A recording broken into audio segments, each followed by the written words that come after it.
Здравейте хора, днеска ще правим топ 10 страшни неща от Roblox, които направо ще ви завъртят главите. Първото е, някъде през 2017 един от групата хакери The Most се опитва да банне Roblox. Но това не го завлича и още има принцип и буквално някой през 2017 го спира.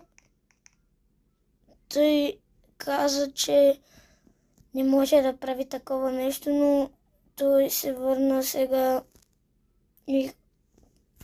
и той отвлича много хора. Даже по-скоро, ако сте гледали новините, дадоха, че той евентуално е откраднал някакво дете и още го издирват.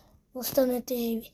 И по-добре оставете Roblox, повече да не играете малко по малко, да спрете да играете Roblox, защото евентуално може да ви хванат в някоя пожарница и направо ще стане страшно с вас. Това беше хора за този сезон. Ако искате да ме подкрепите за това, че истина, дадете палец нагоре и се абонирайте за канала.